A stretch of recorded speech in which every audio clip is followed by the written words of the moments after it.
poliyamiz 2026-yildagi poliyamiz. 25 bilan adashtirmaysizlar, chunki har safar shunaqa krupniy poliya yetishtiramiz. Katta ob'yomda yetishib chiqaradi. Bizda Qozog'iston, Qirg'iziston, qo'shni davlatlarga poni eksport qilamiz. Asosan ishimiz eksport qilish hamda O'zbekistonning ichki bozorlariga ko'chat yetishtirib berish. Holatlarni qarangda, mana gilos ko'chatlarimiz shu holatga yetib keldi. Bu skina navi, ko'rsating, adbonliligini mana.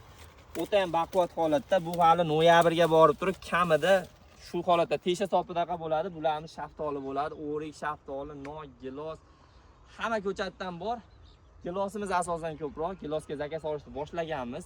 Ulgurib qoladi. Tagi vishniyada, cheremuxada bor, sara gilosda bor, viselda bor, xudo xolasa zakaz olyapmiz do'stlar. Ko'chatlarga zakaz berish uchun pastda nomerlarimizga bog'langlar, shu poliyaga kelasizlar, shu poliyadan kelishamiz. Aynan misol uchun mashagatni, mana sort deysalar, mana sortni ko'chirib beramiz. Bu yoqda mana Svitariyana gilosimizni 1 litrli qilib Namanganlik akalarimizga tarbiyalab beryapmiz. Buni ko'rsatinglar mana. Holatlari o'ta ham go'zal. Fermerlar maktabida o'qib chiqdik. Laklab o'sirasizlar mana, holatini qarang.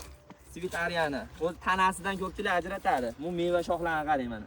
Bu yildan keyinga meva oladi, natija ko'rsatadi bu giloslar. Kanalimizga obuna bo'lib qo'yinglar. Krupniy ko'chat istab yurganlar, pastda nomerlarni qo'yingizlar. Lokatsiyasi Farg'ona viloyati Tashlaq tumanida. Kelaverasizlar mana. 10 gektar poliyamiz. Layklar bosinglar.